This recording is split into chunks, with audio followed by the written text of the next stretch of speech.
All right. So my favorite question to ask people that are actually about the business is, what are your go-to carriers and why? Because the carrier selection can make or break your business. You obviously know that.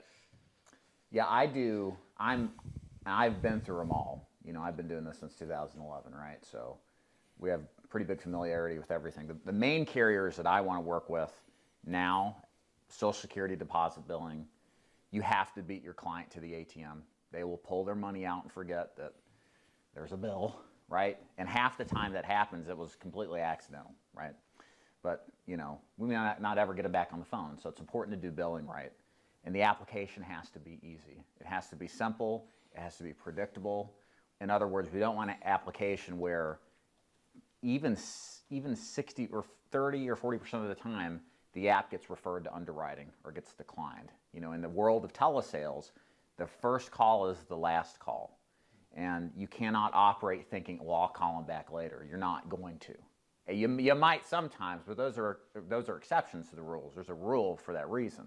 So you have to close everybody in the call, and part of that is picking carriers that predictably give decisions. So with that said, that's kind of my guiding process to picking the right carriers. For me now, it's American Amicable. That's our number one carrier that we try to place as much business with. That for us and my agency, it's all American Amicable as much as possible. We have some backup carriers, like, for example, we do GI reluctantly. I have thought at times about getting rid of it. We don't pay very much on it, but we do SICA for GI. We also have American Home Life. And then occasionally we'll do Mutual of Omaha and Trinity, kind of like as price busters. But again, that's a very small minority of what's out there. What products are you using with AMAM? Is it Senior Choice, Immediate, Platinum, and Senior Choice? We actually use both. Okay. We're in the process of putting together a white label product of some sort with a little bit more customization. But that's awesome. Okay. And could you kind of dive into some of the carriers you would avoid? I don't know if maybe we could talk about that. If it's going to go on YouTube, that might get you in trouble. Sure. Yeah, we'll just go back and then bleep these out. So I don't like carriers that screw the agent, okay? So carriers that have onerous chargeback provisions. Maybe your client makes it 3 or 4 months and then you get a full chargeback. I would rather, what's fair is you collected 3 months on that, you should have got paid, and there would only be a 6-month chargeback versus a 9-month chargeback. So that's one thing. Another thing is a lot of these carriers now are doing what's called Plan F checks. Do you know what that is? Anybody heard of that? So yeah, here's how it works. You underwrite the deal, you get the client approved. Well, 20 months later, you get this letter in the mail that says, oops, it looks like we didn't have all the information at the time of the sale. We're pulling the client. The plan gets canceled. The client gets all their money back, but you get the full charge back. All right? That's a nasty one, too. Nasty. And it always seems to happen right before you get past the 2-year mark, because that's when it's a non-contestable or incontestable deal. So I stay away from those carriers because, obviously as the agency owner, you guys are going to be stuck with the chargeback, but I am too. I underwrite, agency owners underwrite the agents, so it's just as big of a deal with us as it is with the agent. So the ones that we'll bleep out so nobody hears on YouTube, so I don't get a cease and desist, would be, they're notorious. They have 4-month chargeback provision, which is bullshit. Very notorious with the Plan F stuff. You go online, you do some research, agents complaining their apps get pulled after nearly 2 years. And then beyond that, any carriers that just don't have a dependable underwriting application, we just stay away from. And that's actually most carriers. If you call and think about it, y'all know how it is. You get a client on the phone, you have to sell them. You have to. You don't get a second chance. And a lot of carriers don't have us guiding the creation of these applications, and these reps at the carriers have no clue really how final expense works.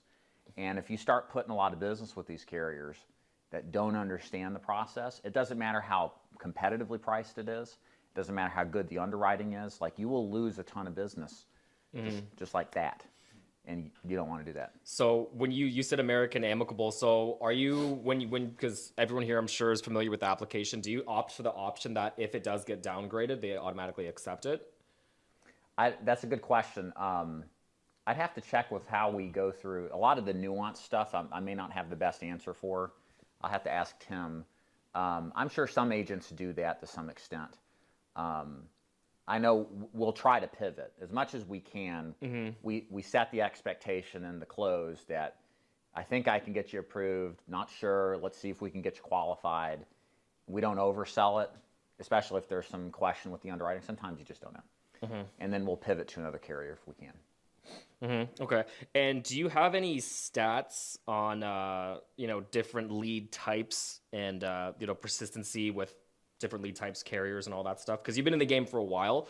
So what are some of the best practices for a good 2-year, 1-year persistency?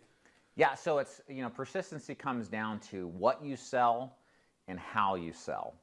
What you sell means what carriers do you sell, okay? So as much as possible, you want to pick carriers that bill correctly, do Social Security deposit billing, that and as much as possible reflect the best option for the client's underwriting, okay? So if the client has, COPD, try to get standard coverage with somebody, first day full coverage versus a return of premium or GI, right? Because if the client gets a call back and they're having a bad month, they need the extra money, that agent may be able to replace you. So try to do that as much as possible. Although I think that actually takes it, and this is anecdotal, I don't have data for this, but I think that takes a back seat to billing correctly. Billing is the big thing. Social Security deposit billing is huge. The other side is how you sell, which probably is the biggest component. What we teach in my agency, the DIG agency, is to sell on premium. Has anybody heard me talk about selling on premium, the concept? So instead of selling on face amount, like I can get you $25,000 plan, everybody likes the sound of that until they see the price. Our clients are on a fixed income. And instead of doing that, we sell based off a budget, just like a car salesperson would do. Who cares about what the price is on the sticker? It's the monthly budget. That's what sells cars. That's what sells insurance too. So we go in and basically say, hey, if I can qualify for a program today, can you afford $150 to $200 a month? And then they have to give us 100% certainty, meaning yes, we can afford it, before we proceed. But now we've gotten the price, we know what they can afford, then we'll figure out the face amount later. If they say no to that, we walk it down. We'll go down to 10 or 20 bucks a month. I don't care. It's about activity. Get as many apps on the books, cover as much lives. The money tends to take care of itself if you have that attitude. But the benefit, Max, what you're saying is when you find the price that's affordable, then it's much less likely to lapse. And the client's going to forget about it. They're not going to be worried about it. Whereas if you push them to take something that was out of that range, the next guy that's going to call behind you, and you need to sell as if I'm calling behind your clients. Like, what would you do if you knew I was going to call behind your clients? That's how you should structure and manufacture your sales process to prevent Maxwell or Johnny or me or anybody to try to replace you, because they will. And so you got to think about all these little nuances.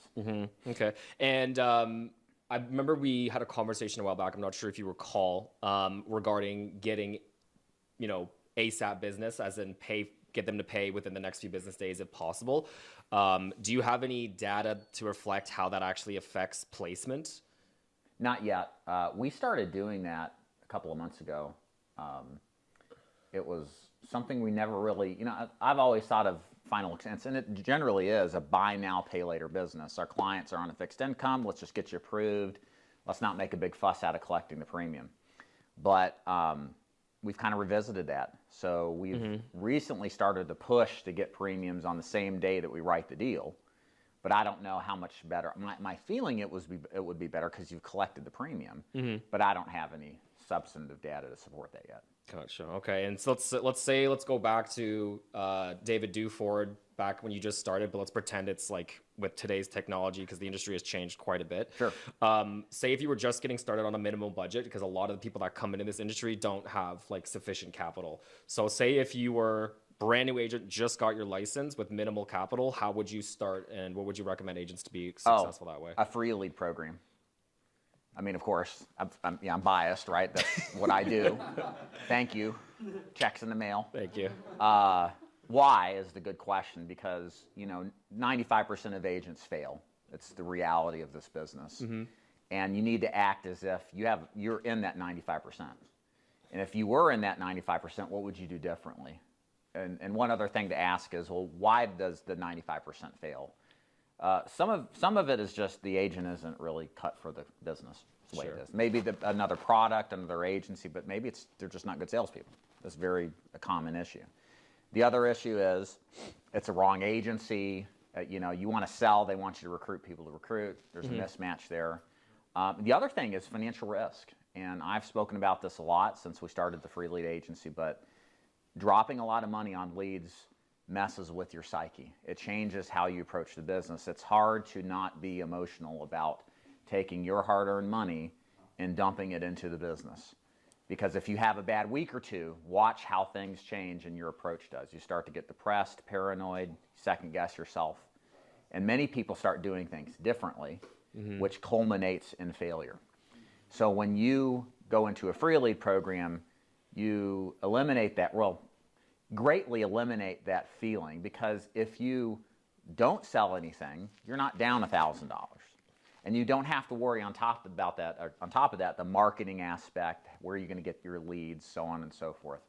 So I look at free leads as a great way to get into the business, really on someone else's dime, to learn how to sell, because that's the core component of what it takes to be successful, is learning the script, developing the fundamentals, etc. So as a new agent, I absolutely would recommend doing that versus some of the other options out there. Okay.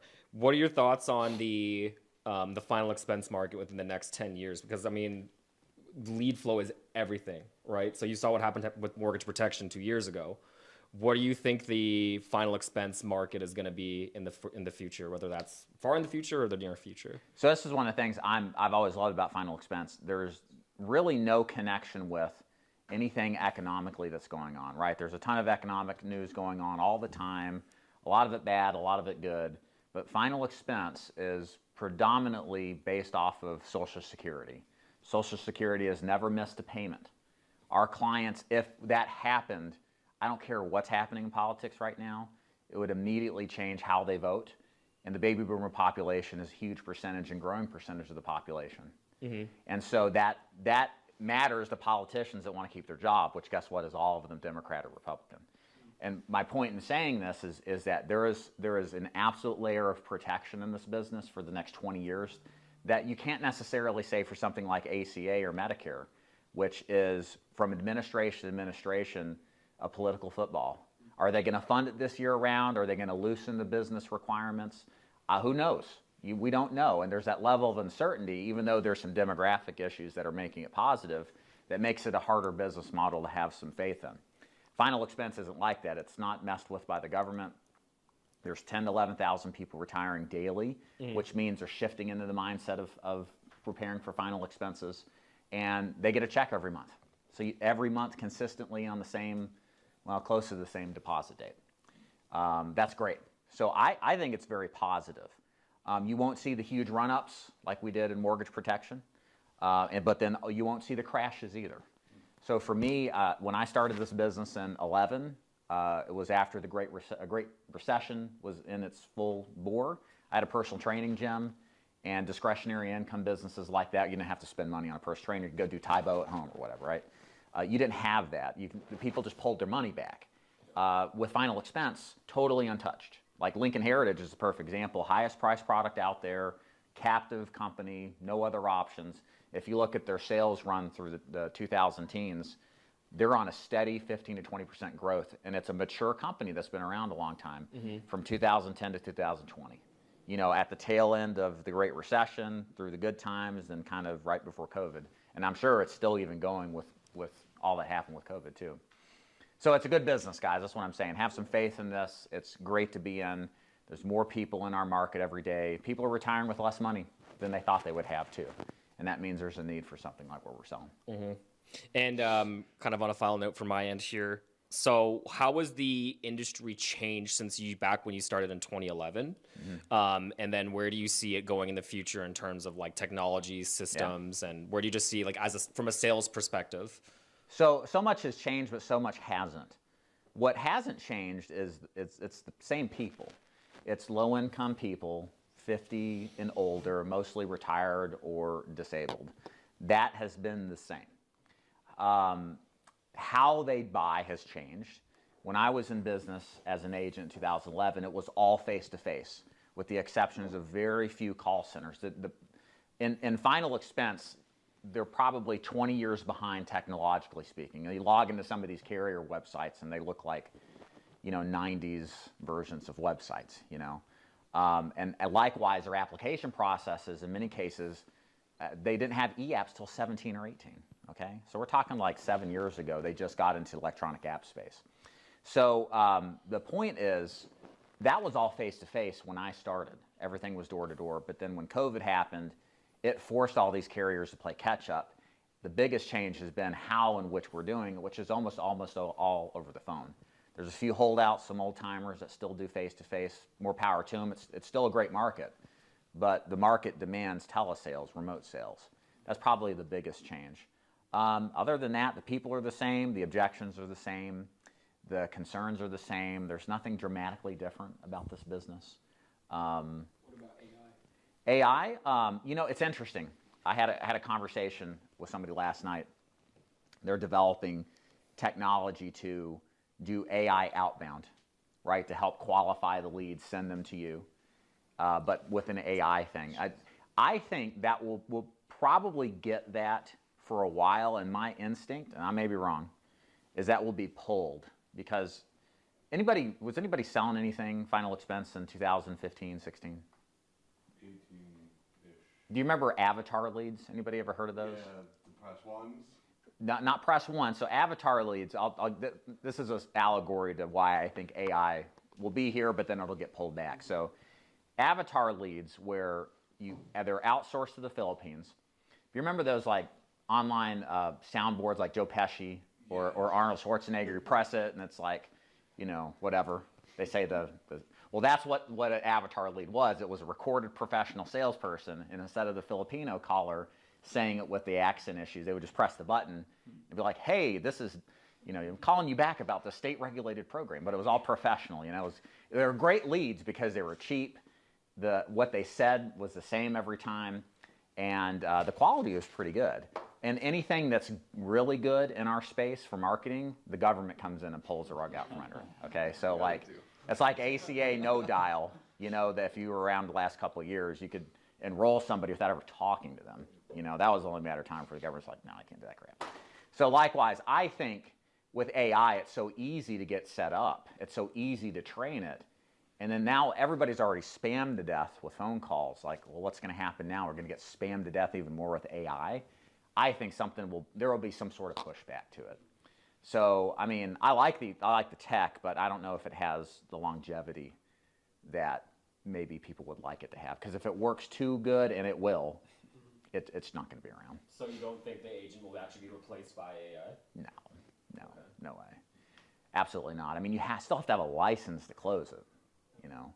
I would be reluctant. Now, I'm a late adapter. I had a flip phone till like 18 or 19. So I'm a little conservative, but I just don't really put a lot of stake in these technologies that are supposed to get rid of us. I don't think that we're going to be replaced. So I'm not that worried about it. I look at it more of as a detriment, and don't fall for the whole, well, now I got to go do everything AI and this and that, or don't be too worried about it. Just keep focusing on selling, because at the end of the day, the fundamentals matter. People will not buy life insurance unless they're sold on it. Yeah. And you need a license to do it, so I don't think AI can get a license. So keep doing that. Like, you'll always have a job if you're good at it. Yeah.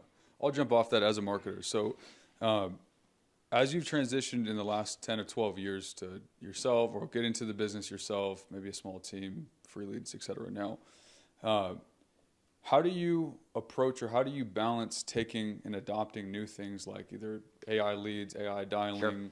Sure. Live transfer is not as cutting edge, but not the same as you just calling and closing yourself. Mm-hmm. How do you balance adopting those things and not getting left behind by them, but also not letting it steal your focus on what's working right now as a salesperson? It's a great question. I mean, I look at my business as a startup, even though I've been doing this for a decade plus. The free lead program with us is about 1.5 years old. And I had an agent who left us that's coming back, and he's like, I need assurances that y'all aren't going to like change things. And I'm like, dude, like, this is a business. The only constant is change. And if you just sit there and you don't experiment and try new things as a business owner, then what ends up happening is you probably are going to start failing or losing. So I guess our take on it is we're always in the iterative process. We're looking for things to improve, as all business owners should. We test an idea out and then determine based off of the data if it helped or if it hurt or if it was neutral. And we try to reach that conclusion as quickly as possible.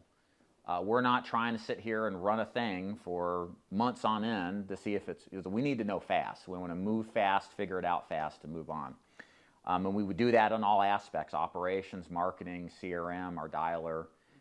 It's important. Some of the pushback from agents is like, agents want to come in, understandable, just sell and predictably know what's happening. And we try to do that, and all business owners try to do that as much as possible. But sure, you do want your business partner, your IMO or agency, to be working on making things better. And the other thing to that too is, the most important thing is, what can we do to drive sales so agents can sell more? Because if the agent can sell more and make more money, probably the agency is going to make more money too. So there's a focus on that, because as a business owner, you can look at all sorts of different things. A lot of times you look at the one thing that's right in front of you, and you want to fix that, but you can't ignore the stuff that may have exponential impacts, right? So, yeah, that's huge. That's huge. It does always change. Follow up to that. So we all know, obviously, as salespeople and as a former salesperson, as a marketer, lead quality is always going to make you feel a type of way, right? Throughout the day, you close 3 sales is the best leads of all time. You go dry for a day or 2, this is the worst of all time, and they got to sure, do something else. So as a personal or as a solo producer, and then as an agency owner, how do you look at the balance of then working a lead as if they're all the greatest leads of all time, versus what can actually change, or what information is pertinent to get from a marketing perspective into a sales perspective to make a lead worthwhile calling? It's good information to use, etc. So I'll give you an example. If a lead comes in with beneficiary, double verification of a phone number, couple medical questions, and maybe why are you looking for insurance, right? That's usually a more qualified lead versus something that's a little more simple. Is there a target of information you're looking to hit, or is it just, I want to get enough adequate lead flow as a salesperson and then just work them with enough enthusiasm that they would all be the greatest leads of all time? yeah, I mean, it's both and. So you want to have that enthusiasm. You want to treat every lead like it's the greatest opportunity ever. This is a condition that you have to set yourself in. Likewise, if you don't, then you'll develop a negative precondition about how every lead sucks, right? So you have to train yourself to think the right way, and it's not natural, right? Because most of the time you're going to get rejected, turned down, people are going to insult you, all of this negative stuff that every single agent on the face of the planet, successful and unsuccessful, deals with. You have to cultivate the right mindset. But with that said, there definitely is a difference in quality in leads. It's always been that way. Even when I was face-to-face, there was always the argument of, do you work the leads that say life insurance on the direct mail piece, or do you work the leads that don't? Or Walmart cards, or survey, there is definitely a difference, okay? But the biggest variable is you in that equation, okay? Because even if the lead is aged, or if it's whatever, how it's worded, your mindset and how you approach that lead is independent of all that. And how someone's going to deal with you or not depends on how you interact with that client or with that prospect. So fix this stuff upstairs, and your results rise for everything. Again, not saying that the lead quality doesn't matter, it does. But this matters more in many cases for more agents than they would like to say or suggest. Appreciate that. Makes a lot of sense. So another question for you. So obviously we have a mixed bag here. Some people are trying to crack their first application. Some people are trying to build their first, couple legs or whatever. Knowing what you know now, when do you think is a appropriate time to start to build your team, build out systems, kind of put that business owner hat on, if you're independent, while still maintaining your personal production? And then when or how do you think through, okay, these guys and girls are at this level of production, I kind of step out and actually really push this thing from an organizational standpoint? Well, for me, I can only speak to my own experience, because I sold face-to-face final expense for 2 years before, 2.5 years before I started getting into recruiting, right? And so I needed to prove that I could be successful. I had had some failure in between that. And I wanted to make sure that I was ready to take the next step, because whenever you recruit, remember, you're co-signing debt. Roll-up debt happens. People don't pay their chargebacks. You're responsible for it. So you need to be financially prepared, not just to cover your chargebacks, but the possibility that that agent may not pay theirs, okay? And it requires significant assets or money on hand, but also you can't slow down. Yeah. I'm a huge advocate, if you're going to start recruiting, don't stop selling. You should probably sell even more, because as you're in the field, you're closing, or on the phone closing, that keeps you sharp, especially if you're training them in the process of doing it. So don't quit selling. I didn't stop selling full time, well, selling at all, until 5 years after I started recruiting. Again, I'm very slow. I took my time. I probably could have cut it off faster, and definitely would, knowing what I know now. But you know, don't be so quick to jump away from selling. That's something that happens with a lot of agents. Get used to working longer hours. I worked 6 days a week for many years. Had agents in my seat multiple days a week doing ride-alongs. That's just part of the business, you know. Other than that, you know, this is almost like an apprenticeship type of profession. You learn from somebody who can do. And to me, an agent who's on the ball, puts the time in, goes through the learning cycle, you should be able to approach that if you're really organized within 6 or 12 months. Recruiting's good. Just learn to crawl before you walk. Huge. You had a really good video you just released a little while ago, kind of maybe like a recap of what you did over the past year, what worked, what didn't. Okay. And then even from before, when you were doing your personal training and transitioning to something completely different. Walk us through, if you can, either the mindset or even the practicalities of how do you bounce back from something that was working and isn't anymore? Or you recruited a couple people and they left, or you recruited one guy and he rolled you up, 10, 20 grand. How do you handle that risk, still keep yourself sharp for the people that are there, but also file that away that, man, maybe we shouldn't do that way. Maybe we should tweak these things. How do you go through that process of bouncing back? Well, there's a data element, but there's also a gut instinct element, right? And so what we did, in case you guys are curious, at the end of the year, we cut our comp down to 20% for the free lead agents, but you could raise it up by production. And based off of what we saw, we had a bunch of agents that went from free leads to broker that failed. We didn't want to see that happen anymore, and we wanted them to stay in free leads. And so, but we wanted them to perform at a certain level too. So in our heads, in theory, this idea made sense. But then when we executed on it, we lost agents. And some of them, they wanted to be a broker. We wouldn't let them, so they went somewhere else. Others just didn't like the comp schedule. They didn't get it, understandably now, and they went somewhere else. And so we ran with it for a couple times. We didn't have problems recruiting to it, but I could see in the future that we were going to have problems from a branding standpoint and also with retention. Like, why am I... It makes sense in theory, but execution-wise, I could see all these problems happening. So for us, that was about a 2-month period of time. And at this point, I was like, that instinct, I didn't have any data because we had recruited like 55 people in January, and there's no slowing down recruiting. But I just felt in my heart of hearts and instinct that this wasn't going to pan out. So it was going to be ugly in 6, 12 months, and I'm going to regret it. So so we reversed course. And in our business, especially if you're on YouTube, any news is good news. So you should always talk about your failures. People love controversy. They love watching you admit that you made a mistake. But hey, people see that and they appreciate that if you're honest about it. And it's an opportunity to promote. So, I don't mind sharing it all. That's awesome. Speaking of branding, when I came to the industry a couple years ago, obviously I knew Johnny, but you were one of maybe 2 people outside of him that I knew. I just found on accident through YouTube. I was just researching. And I actually had a friend locally in my home state that came to work for you as well, just randomly found you on YouTube. So as you look at that, you're established, you're owning your mistakes, you're doing your thing. How important is it to have a good name? How important is it to do right by people? How important is it to do business the right way and to actually think through the future, not just, hey, I got to get to this production level this month, this quarter, this year. Still hitting your targets and pushing. You've obviously done that this past year, but while maintaining a good standing to the best of your ability. Oh, it's everything. I mean, I'd be nothing if it wasn't for it's not just being on YouTube and consistently producing, but it's in the behavior in which I've communicated myself consistently.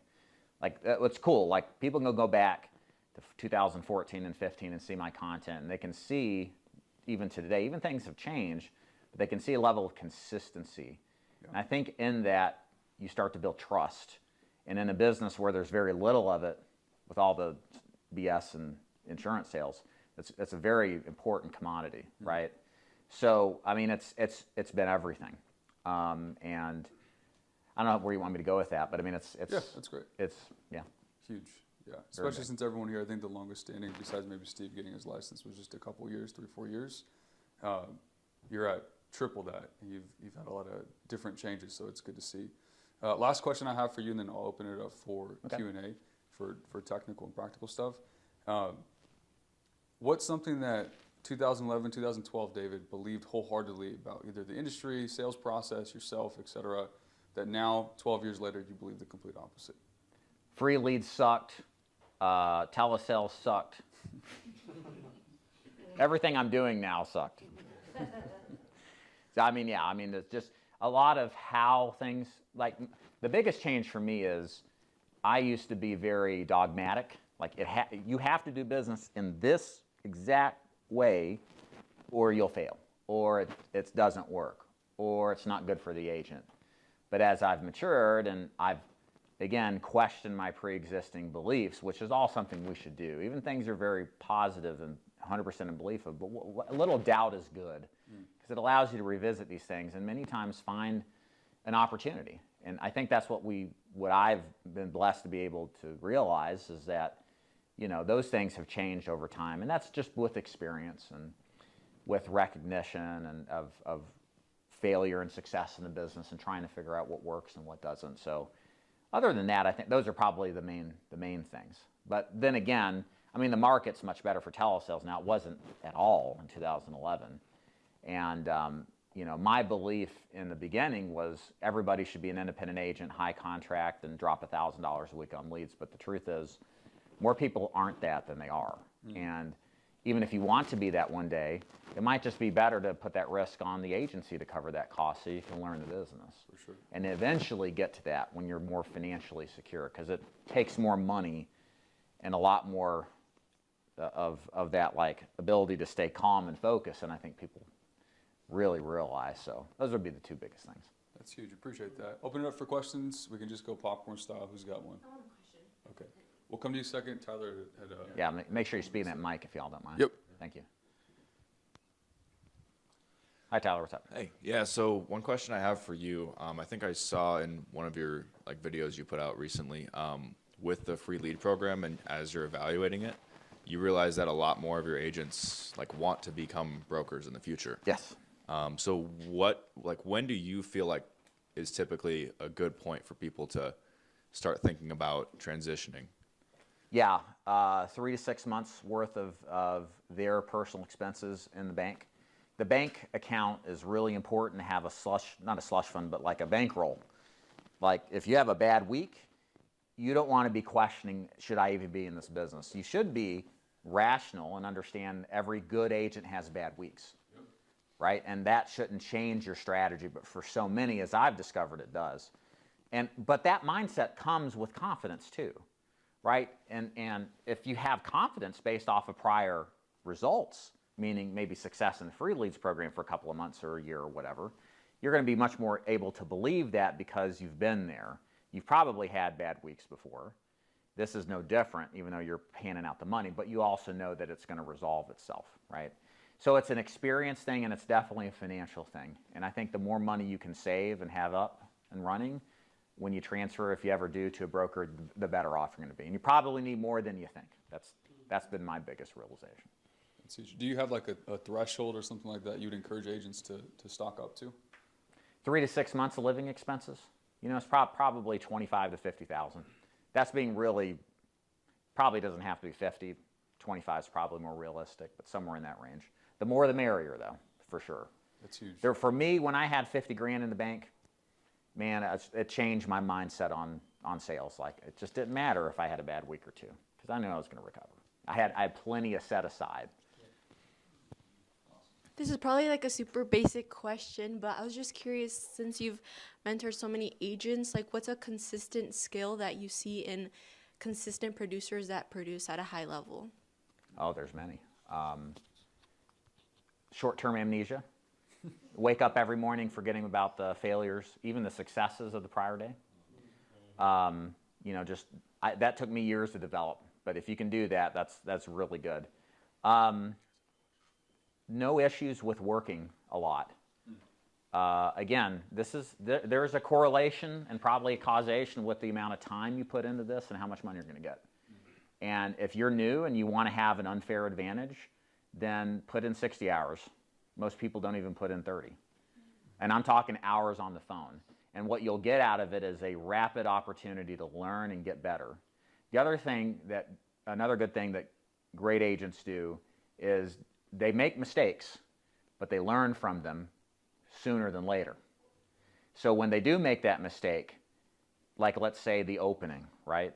And they goof some objection rebuttal up. They listen to their calls, which by the way you should be doing. Listen to you sell on your recordings. And they listen to it and realize, there's something I messed up there, and then they fix it. Again, we all make mistakes, but you got to fill those holes up. And over time, you have less holes. You'll never be perfect, but you'll be further away from imperfection. So those are major things for sure. And you mentioned that you had some agents on the free lead program that wanted to switch over to broker, but you didn't think they would be a good fit. What made those agents not a good fit to switch over to the broker? They're already failing. That was the problem. And so at the time that we decided to cut brokering, which we now allow free lead agents to go to broker in our agency. The people who left free leads to go to brokering were already struggling in free leads. So yes, they were failing out of brokering, but they were failing not because of brokering, but in spite of it. They were already, you know what I'm saying? So whereas we had other agents that weren't jumping ship too soon, they were still in free leads after 6 to 12 months. And had they gone brokering with us, they would have been fine because they had already developed the habits. They were high producers. Likely wouldn't have been as much of a fallout. So like what's an example of their failing? Man, it's a good question. I mean, so our KPIs, so key performance indicators for us beyond policy sold, is talk time on the dialer, how many of those percentage of calls get past the first 2 minutes, and then I'll explain why that matters, and then of course close, how many of those calls that you get past 2 minutes actually result in a sale. That's obvious, that's the outcome. But why the opening? Because that's where you're going to get a lot of the resistance. Somebody's busy, they're driving, they're at work, they're on the toilet, whatever. You have to learn how to overcome those objections. If you don't get good at that pushback, then so many of those sales you would have made are going to go to some other person and you're not going to make them. And if you get good at getting past 30 to 90 seconds, we say 2 minutes, but somewhere in that they'll decide to listen to you. And now you've got an opportunity. And that's really a place where, and again, this is the other thing. When we look at our agents and want to figure out what will work for them and how we can help them, this is all we look at. We don't care about anything else.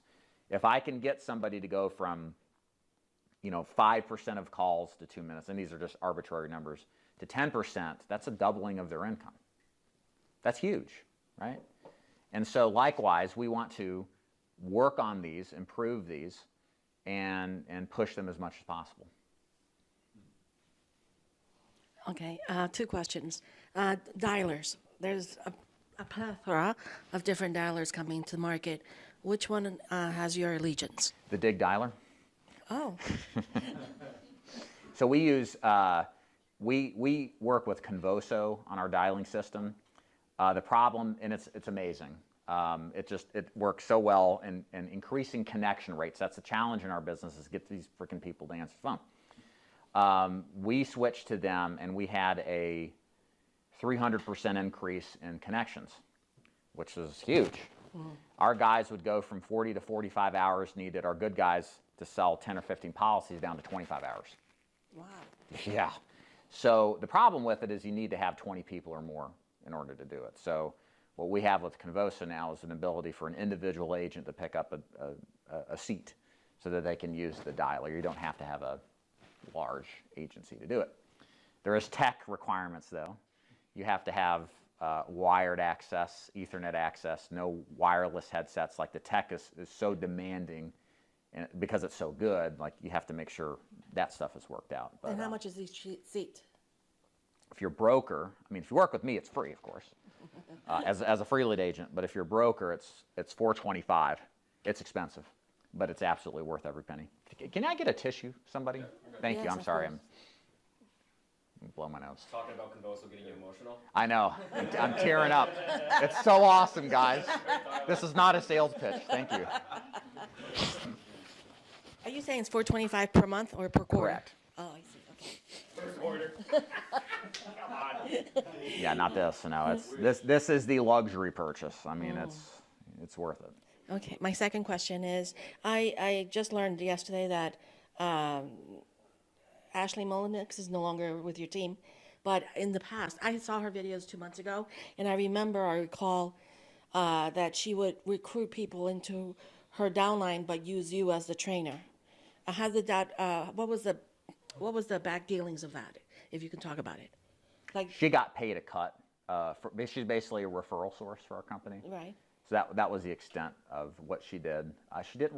She had trained them and then realized it's a lot of work to train. She's a mom and she's got other obligations, and as well as selling, and so she kind of walked away from that. And I don't know what she's doing now with Dana, but at the time it was a referral source. That's how it worked out. So she had videos and then just send them to us. We'll pay you for production is the idea. Okay. That's it. Thank you. You're welcome. Okay. Two questions. One, just real quick. What's the difference between senior choice, platinum, and gold as far as American Amicable goes? Price. Okay. That's it. I I think Platinum does the Everest or like a funeral concierge program. We like to sell that as kind of like the sizzle to the steak. Yeah. That's about the extent of it, and I think, that's the main ones. Okay. And then as far as like content creation goes, like what made you want to start getting in front of a camera, making content, and then how have you been able to stay so consistent through it all? As well as like starting off, how often were you posting content? Yeah, I posted. So I first started in between driving, between appointments. I would take my iPhone 4 and my Honda Civic, and I'd do my talk, on whatever it is that we're doing. Or I was at my house and in front of a window, and so I'd get some lighting and doing my stuff. So I don't know. That's a good question. I don't remember why I did it, because I'm an introvert. I don't really like speaking in front of groups. This is great, by the way. Y'all are great. Thank you. I don't recall exactly why I did it. And then after I did like 20 of them, I stopped for a year. But then I think with FFL, they brought a ton of people and a ton of interest, and I kind of rode that wave, and then started in 16 or 17 really putting 3 to 5 pieces of content out a day, and just grew like crazy. I have the luxury of seeing the kind of income that this has produced. It's built my business. It's made me fabulously successful. So I'm very motivated to continue doing what works, right?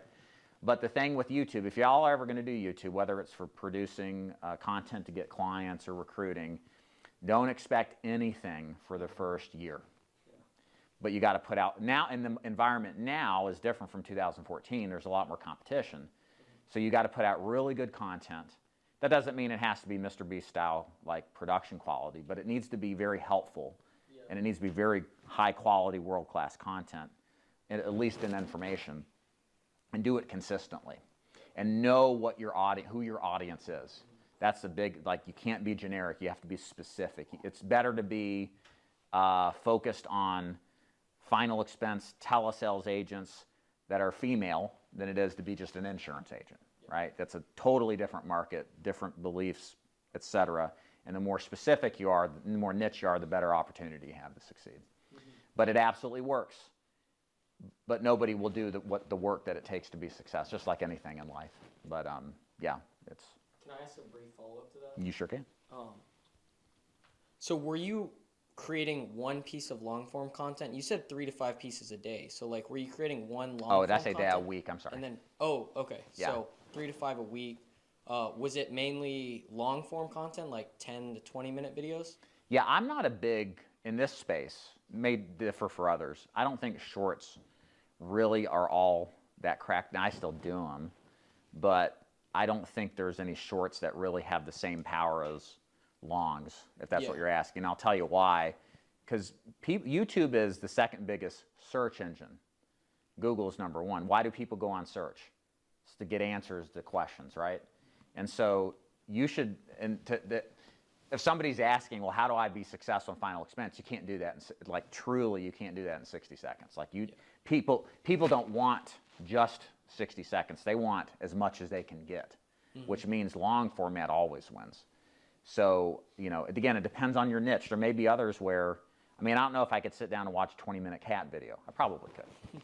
But, you know, that may be better served up as a short. So it just depends on what you're doing. But long format is definitely where it's at for us. And then just, sorry, real quick, one more. Were you writing out any of this content and then talking to the camera, or were you just talking, you know, straight to the camera, kind of just off the dome? Yeah, it doesn't, it's really both work.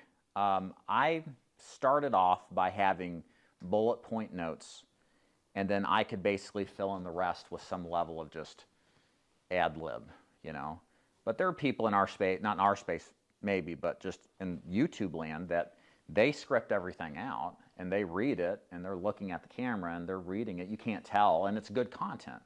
So my point is, with me saying that, is do whatever you need to do to get the content done. That's the problem in our space, is everybody wants to do YouTube, but nobody wants to actually sit down and film a damn video. You know, so if all it takes is for you to do a script, make it work to do it. Don't overcomplicate it. You know, ready, fire, aim, in other words. Thank you.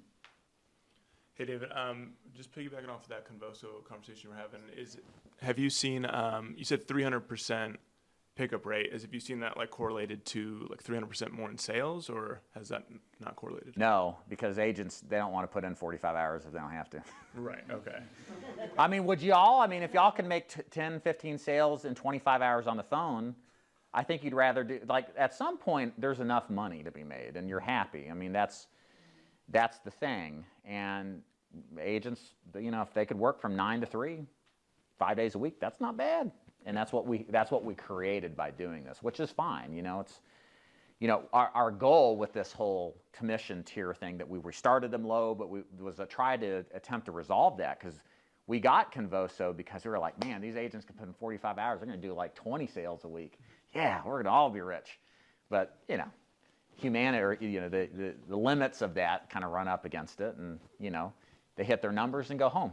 You know, and that's something we've had to deal with. So yeah. And one other question, would you say like hiring for either the LOA or broker side, what would be like the things that have been most successful for you as far as like hiring practices and attracting good agents?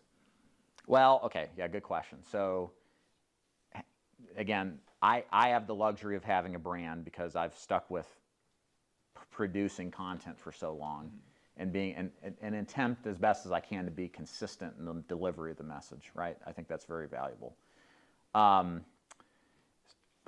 There's also, you need a preponderance of proof, okay? So when you're recruiting, you need to be able to show, you don't have to, but you should anyway. You should show a mountain of evidence between testimonials and case studies that your business or system is absolutely phenomenal. There should be no question in anybody's mind that a good number of people have seen success at your agency. And so from the very beginning of building, you should be getting your agents, writing testimonials on any of these social media platforms, just as importantly, doing testimonials to your training, to your leads, to the system, to do longer format case studies. So when a new person jumps on, they can like look at all this, and they don't just look at it and they're like, man, this is completely different than what I've seen anywhere else. Like, you have to look at yourself like you're a criminal defense lawyer, and your job is to, beyond a reasonable doubt, prove this man's innocence, which means there's no limitation to the amount of evidence that you got to get it all out there. So that's the mindset I have. So proving that, and not working with assholes. Make sure your agents aren't assholes. That's another important thing, really. Sorry, Max. So You need one bad guy. You work with Johnny, so you're fine with me. Yeah. just one more thing, David. Sure. What would you say for like a struggling agent that maybe has been working for like 3 to 6 months? They're not doing too well. Maybe they're struggling. What are you doing to like help them outside of producing at a high level yourself, being an example? But what would be some ways? I would first look at the 3 metrics we talked about. How much time you're putting on the phone. So for me, like I said, as a story, I've never been more than a good agent. But the one thing that I had that nobody else, for the most part, had in the same equivalence, is work ethic. I'd go out there and work all the time because I knew in this business it's largely transactional, meaning that you didn't have to like schmooze people. You just get out there and work and you sell. And if I just get in front of more people and I have more time to do that, I'm going to have more opportunity for sales. So I made up for my, lack of top excellent producer capability with just sheer work. So that's number one. I would ask you, are you putting in 50 to 60 hours a week? If you're not on the dialer, not 30 hours on the dialer, 20 hours on training, and 10 hours on some other crap, like put in 50 to 60 hours on the dialer. And if you do that, well, that's number one. Then number two is how many are you keeping on the phone, how many you're closing, and how do those numbers compare to others in your organization? One thing we do is we publish the numbers on conversions on talk time, opening and closing daily, and then weekly as well. We want our agents to know where everybody stands. And so they can see that there's opportunities to improve. It's not to guilt trip them. It's just to show them, hey, if you're upset, you see right there in clear language where you can improve, right? And that should be empowering, not demotivating. And we've had plenty of examples of agents who are mediocre, and when they really get serious and take coaching the right way, to look at those numbers and fix them, and they improve and turn around. Gotcha. That's awesome. Great questions, guys. A couple more here. We'll wrap up. Appreciate your expertise, David. You're welcome. Steve, you had Yeah, one? Yeah. All right, G. Here you go. Hey, David, thank you for coming on. I've been licensed for like 8-9 years, so I've seen you around, and back when like TTC and Facebook Lead started like really getting popular. Right. Ryan passed away unfortunately now, but he was a good guy. My question is as far as when you are looking to foster, because I want to build out, my mentality is I would rather have quality than quantity. Agents? Yeah, Okay. like for like my core, I want to build out my core of a few good people around me. What are some of the characteristics that I guess you look for? Not just like KPIs of sales, right? They might or might not have experience, right? But like qualities that you look for and qualities that you like kind of seen as red flags to maybe at least disqualify them as somebody that you maybe want to have in your organization. So we've tried many different approaches to recruiting, and it is an art and a science.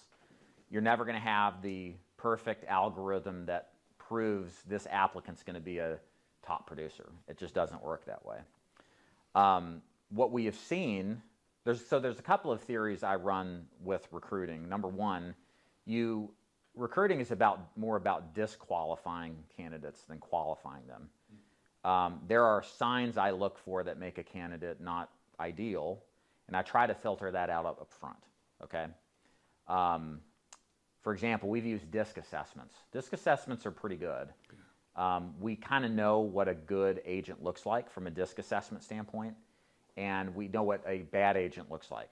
And so we just don't talk to the bad agents at that point if they have that DISC assessment. Is it fair? No, but it's business. And we got to rapidly try to figure out who is most likely not a good fit. So that's an example of something that is good. Prior experience. It's interesting. Prior sales experience for us was important at one point, not anymore. But I believe that yielded a better opportunity. When somebody had prior sales experience, they likely understood what it was like to get rejected, the type of work to put in. Not always. Some people bounce around from opportunities to opportunities, even if they have the experience. they don't have like the accolades, you know. So, but that was helpful too as well. The soft skills are important. Being coachable. So we would take people on an interview and surprise them with doing the script on the opening. And we'd always tell them they did something wrong. And we made sure to sound like a jerk a little bit. Because we wanted to see how they would take negative, we weren't like, you suck, you know, get off the phone. We were like, hey, you know, that didn't sound quite right. Here's what you need to improve. And then we tested to see if they actually improved on the spot. And then did they give us mouth or attitude when we corrected them? Because like if they're taking it that way, like on an interview, I mean, that's just it always gets worse, by the way. That's another thing with recruiting. If you ever have a bad feeling about something, trust your instincts, it just gets worse. So don't recruit them or get rid of them. Those are the major things, I think. But I'll tell you this, recruiting isn't about, I'm going to pick those, I hear it all the time. I want 10 producers, if I had 10 producers do $20,000 a month, sky's the limit. I'm going to make a lot of money, it's going to be great. Well, to get 10, 20,000 producers, you need at least 150 to 200 recruits. 80-20 rule. Yeah. And, but to find those top producers, you have to recruit that many. Because a lot of what people say is completely different than what they do. And you never know what they're going to do until they do what they're going to do. So that's why I'm like, don't try to pick the people from the beginning who are going to be great. Pick the ones who aren't and then sift them out. Okay.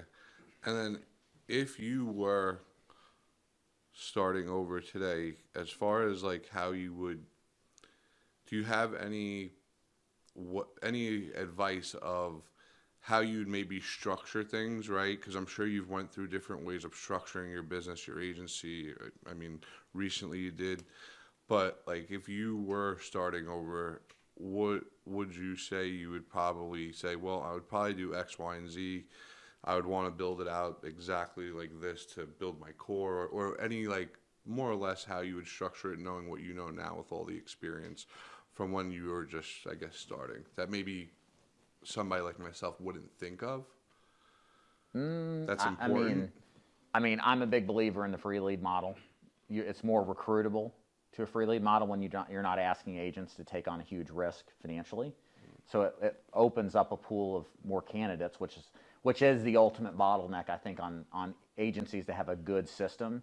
It's where do I find good people that'll actually do the work and sell, right? So free leads facilitates that. I would have definitely done that a lot sooner. I mean, I can tell you the biggest mistakes we made in free leads were we weren't LOA, so be LOA from the beginning. That just helps. That helps the profitability tremendously. Don't sell GI or minimize GI. Really focus on a core 3 to 5 carriers, and make sure the carriers advance on issue, not advance on first draft, because you need cash flow to run any business where you have debt or you have cost of service. Whereas like with Sika, we use Sika, like it takes 4 to 6 weeks to get paid on that stuff, and it's 50% advance, you know. So if we had all of our business going there, I'd have to figure out ways to float, you know. Yeah. So stuff like that is the big stuff for sure. Okay. Huge. David, how are you feeling? You okay if we have more questions for you? Absolutely, yeah. Okay. I do this for a living. Let me go going. to someone who hasn't asked. Yeah. Keep them on. coming. Thank you. Yeah, no worries. How's my camera there, sir? Is it working? Yeah. Okay. All right. Thank you.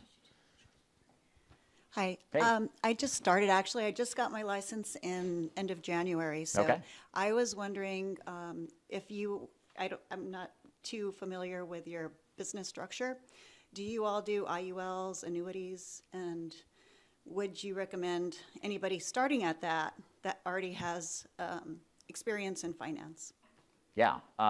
So for us, again, we used to do Medicare a lot back in 2021, and a little bit of ACA.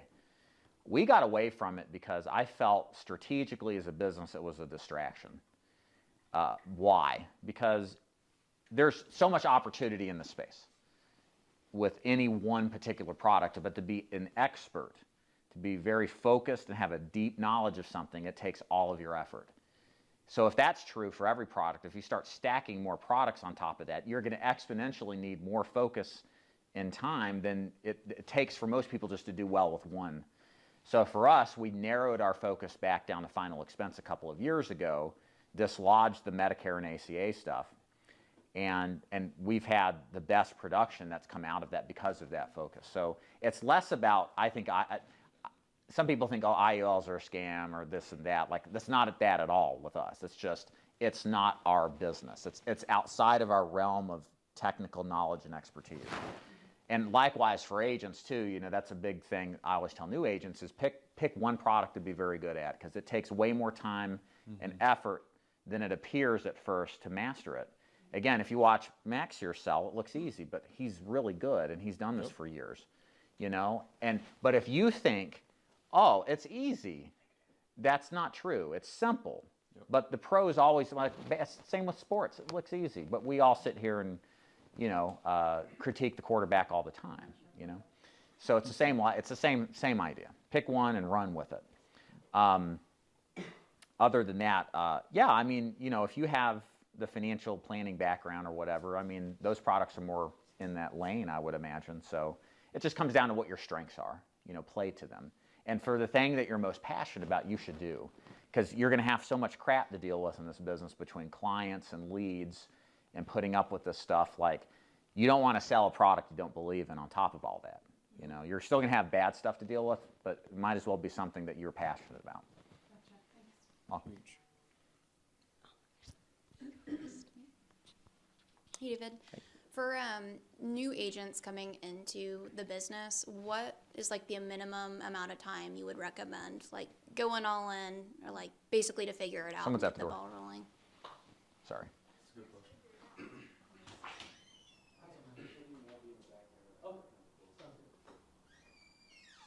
Pizza?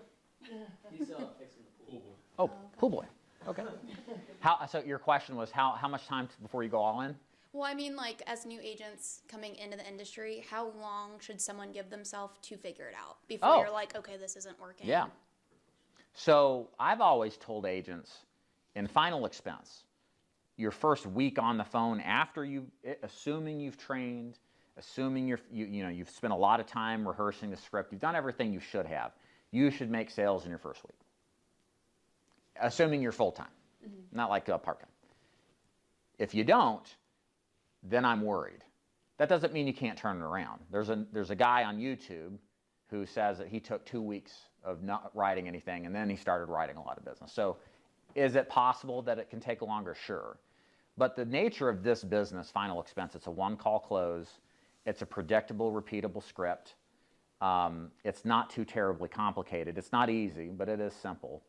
And if you're putting the requisite time in, you should start getting results. I'm not saying you should start writing $50,000 a month in your first month, but you should have some results out of putting the effort in a short period of time. Now, if you're selling something like annuities, that's going to be 3 to 6 months because, you know, not everybody closes. Most people don't close on the first call. It takes several calls and time to, you know, work out the details. So it depends on the nature of the sale, but for final expense, it should be fairly quickly. Welcome. So you left the industry and then you never came back. What would be your last message to the future agents and the future agency owners? If I left the business And never came back, and you had to leave a message to the new agents, the future agents, and future agent owners. It's a good question. But well, why did I leave? Because I hated the business secretly? Or I sold my business and made millions? I'll see you in 2 years after my non-compete's up. That's what I would say. Yeah. Can't get rid of me that easy. Just stick to the fundamentals. That's actually what I would say. Yeah, just don't deviate. There is an essence of survival in this business. If you just don't quit, eventually you'll figure it out. Most people quit, and they quit too early and don't deal with adversity. We all deal with it. I failed out after 12 months. I mean, I had $90 in my bank account. I had to admit to my wife, who didn't support me, that she was right, which is the worst thing you can do, you know. And then I proved her wrong, though, because I'm back. So, but so anyways, so yeah, I mean, I've had my fair share, but I just never would quit. Yeah, you're welcome. Dave, I actually saw you back on 2016, 2017 era, so you've come a long way. Have you been to one of my events before? No. You look very familiar. All us bald guys tend to look alike.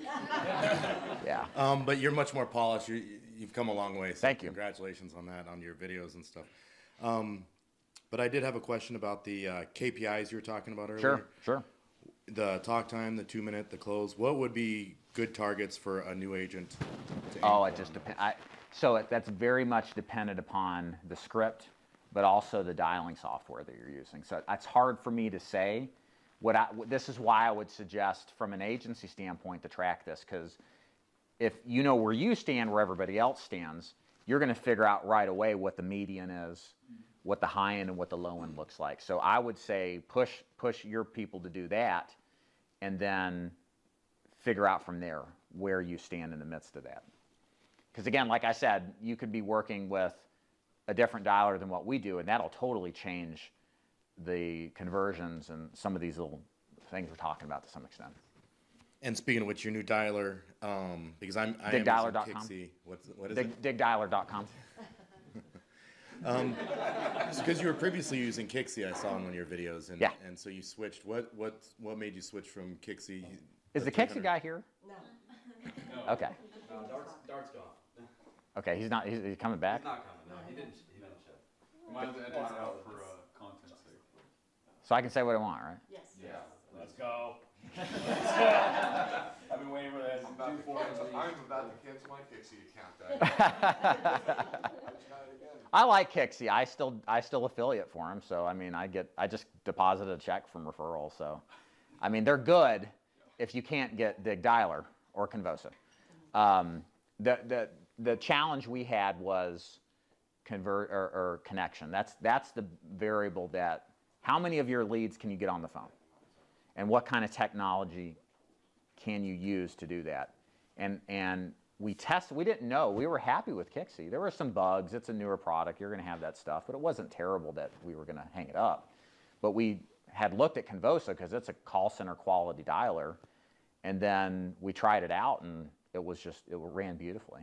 We thought we were going to double our sales, but we just had the same amount of sales in half the time, but it was a benefit to the agents. They just didn't have to work as much, So yeah, I don't really have any complaints with Kixie.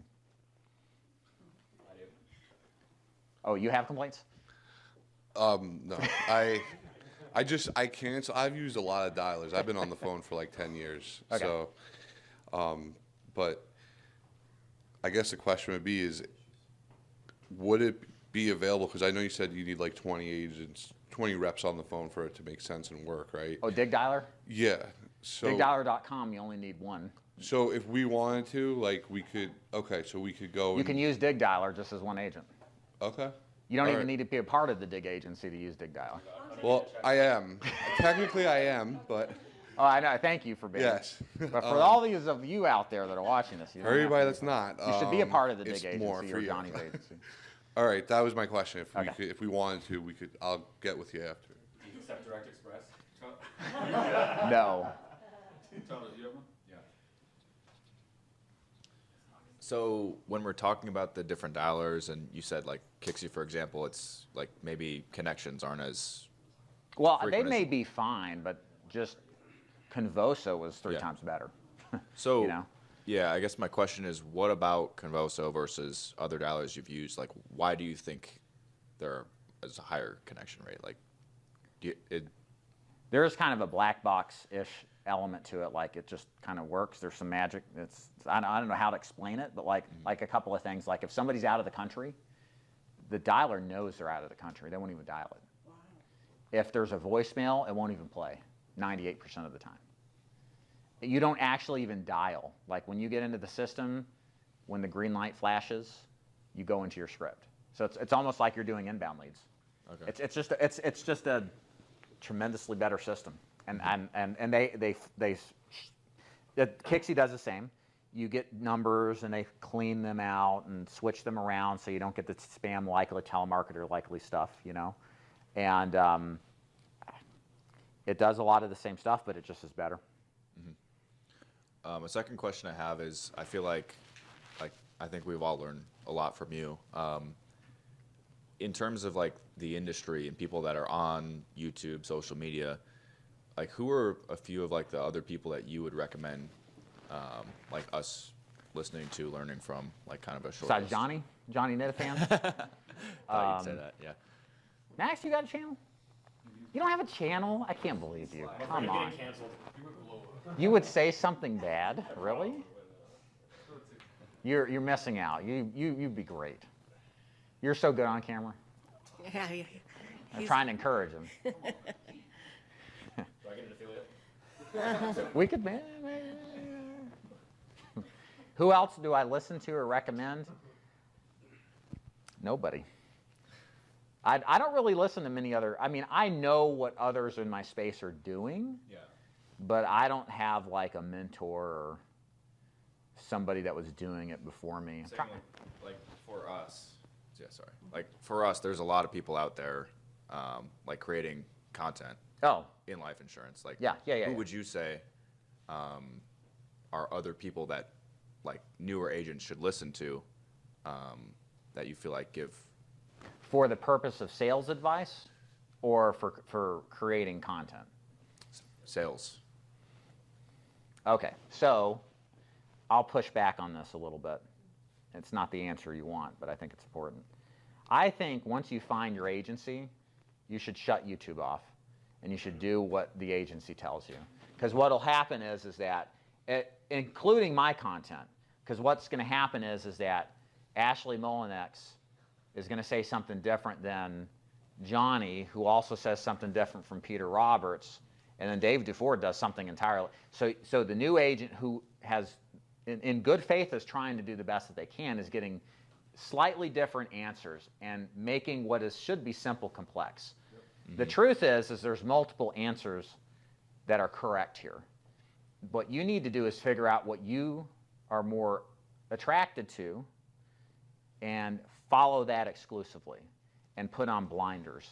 That's probably one of the things that I can say, ironically, is more difficult today about learning this business. And when I started, I didn't have YouTube. I didn't have to worry about what does he say or what does she say.